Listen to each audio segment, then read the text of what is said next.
Citations, Breaking the Code. I want to give you a little background on two sources used frequently in academic research, books and scholarly articles, so that you can begin to understand more about writing citations and a few of the ins and outs of using two of the most common citation styles. So what can you tell from a citation? Do you know which of these is a book and which is an article? There are some obvious clues in these two items. For example, you can see Stanford Business Books in the citation, the first citation, and Journal of Business and Psychology in the second citation. But what if the journal an article is published in does not include the words Journal of in its title? Then you might want to pay attention to other clues. For example, what's in italics? What is in quotation marks? You may remember from an English class that titles of short works are in quotation marks and titles of larger works are written in italics, or in some cases underlined. You can see that the bigger publications are in italics.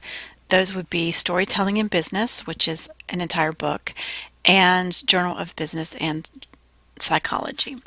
Another thing you can look for is the inclusion of a volume and or number. In this case, that would be the 29.4. We'll talk more about this later. When you are writing a citation for a book, you'll need to include the city of publication and the publisher's name. The easiest way to find this is to look on the back of the title page of the book. So here I have a book titled Forbidden Words, and this is the back of the title page of that book.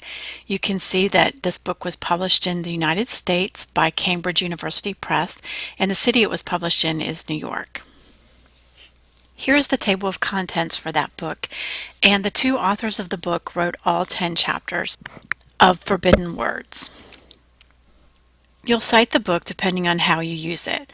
The first citation shown here is for the entire book. You might include that in a bibliography. If you use only one chapter of a book, you'll want to cite that on its own. And you can see when you're citing a chapter that you include the page numbers.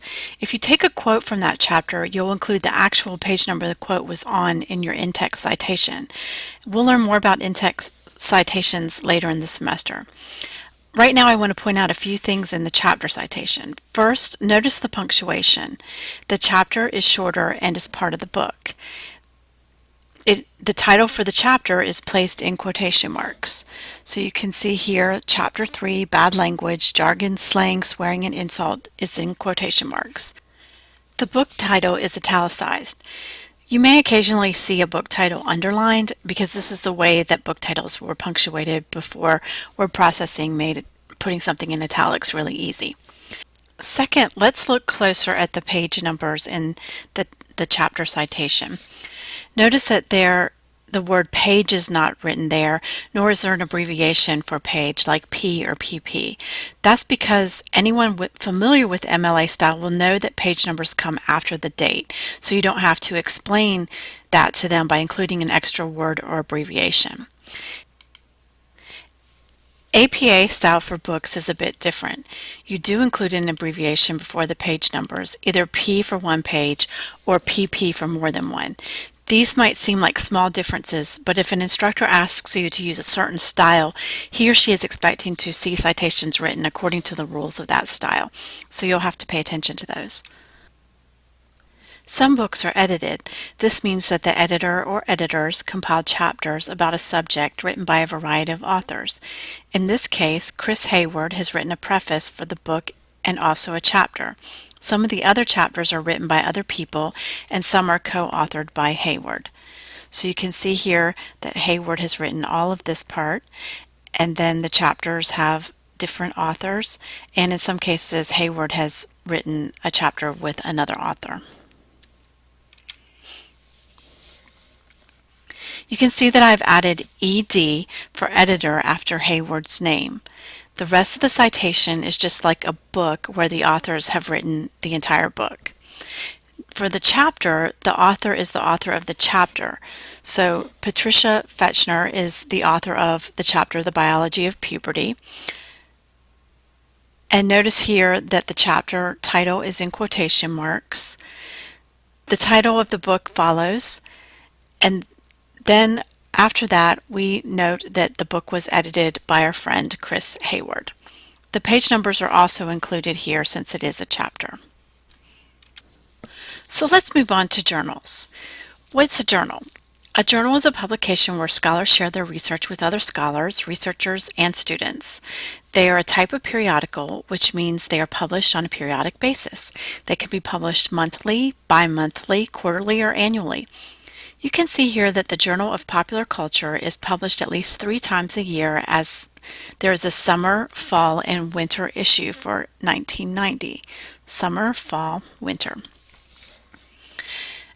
Actually, this journal is published 4 times a year, but the 4th issue, which would be spring, is missing. Also notice that it is volume 24. That means this journal is in its 24th year of production, or it was at the time that these particular issues were published, which was 1990.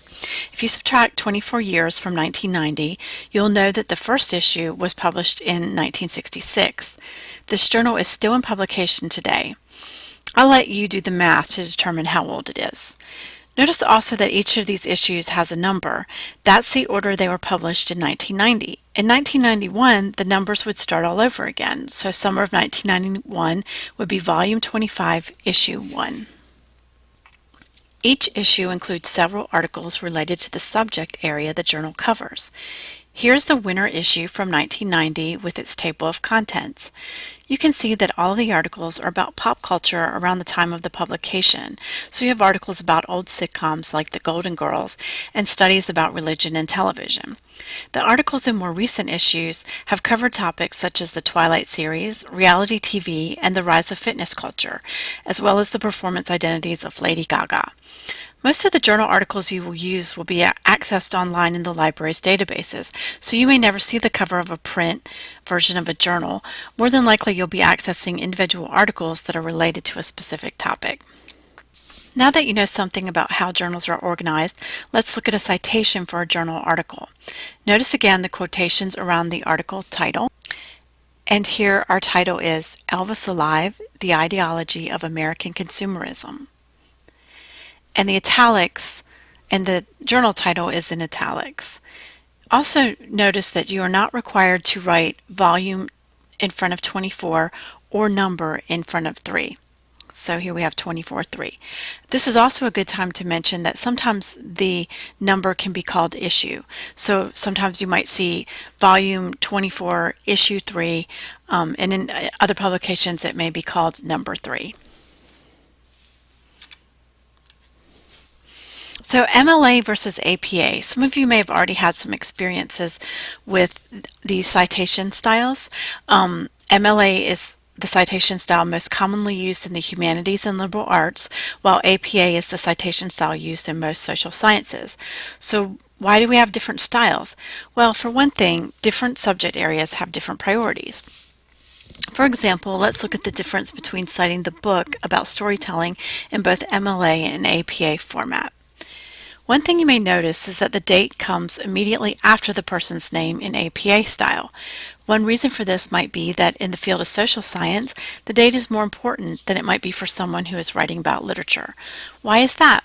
Well, think for a moment about how research works.